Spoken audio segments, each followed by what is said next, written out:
Samantala, ipinaliwanag ni PNP Chief Ronald Bato de la Rosa ang Oplan Double Barrel Reloaded sa mga mambabatas ng mababang kapulungan.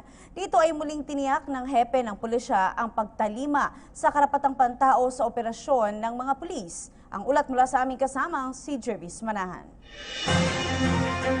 Simula ng sa Oplan Double Barrel Reloaded noong isang linggo, nakapagsagawa na raw ang pambansang pulisya ng mahigit 500 operasyon. Also to respond to that while the president is a hands-on leader, he is not a micromanager, Your Honor. As far as I'm concerned, Your Honor. That's the opinion of Senator Lacson, but I also my opinion that the president is not a micromanager. Humarap sa kamera ang mga opisyal ng PNP para magbigay ng briefing tungkol sa kanilang Oplan Double Barrel Reloaded na sinimulan isang buwan matapos suspendihin ang kanilang war on drugs. Dalawa raw ang bahagi nito, ang Project Tokhang Revisited at Project High Value Target Revalidated. Sabi nila sa mga kongresista, tatalima ang Oplan Double Barrel Reloaded sa mga batas at karapatang pantao.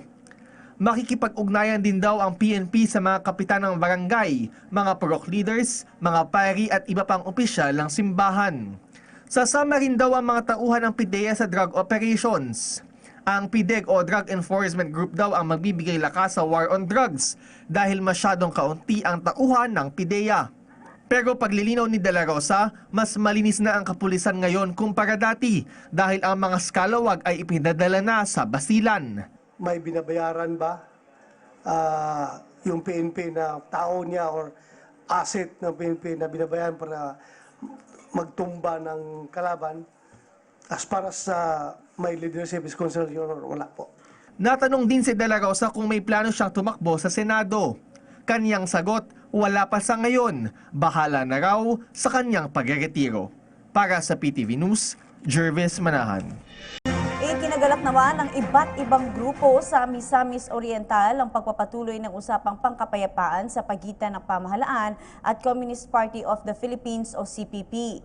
Ayon kay Misamis Oriental Provincial Governor Evgenie Vicente Imano, masaya siya anya sa pagkakasundong muli ng gobyerno at ng CPP na bumalik sa negotiating table para wakasan na ang mahigit na 4 na dekadang insureksyon sa bansa. Sinabi pa ng gobernador na ang pagkamit sa kapayapaan ang nag-iisang sangkap para matamo ang kaunlaran sa bansa.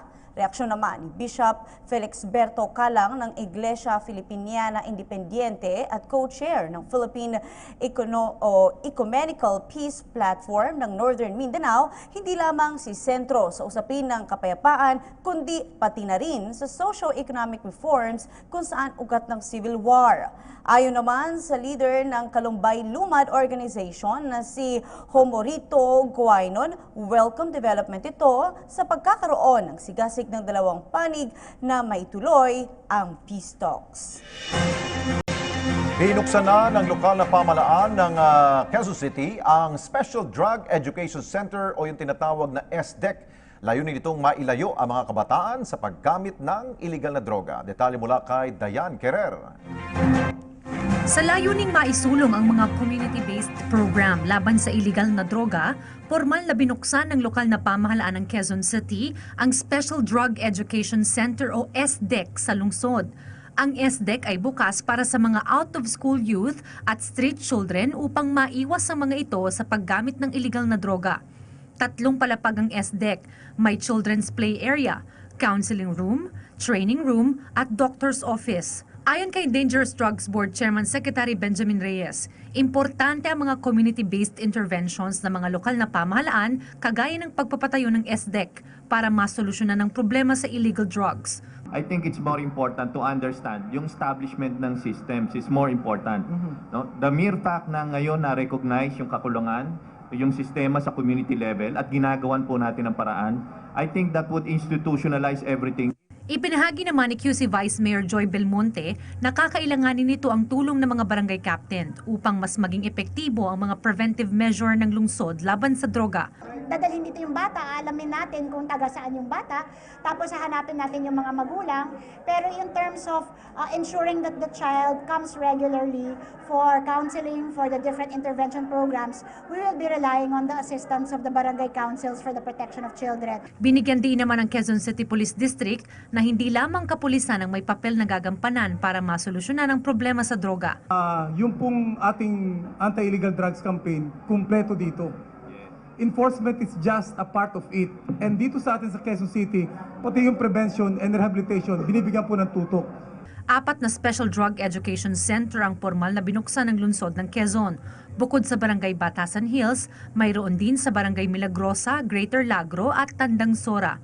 Ang pagpapatayo ng SDEC ay alinsunod sa DDB Board Regulation No. 1 Series of 2003, DILG Memorandum Circular No. 2006-150 at QC Ordinance No. SP 2358 Series of 2016.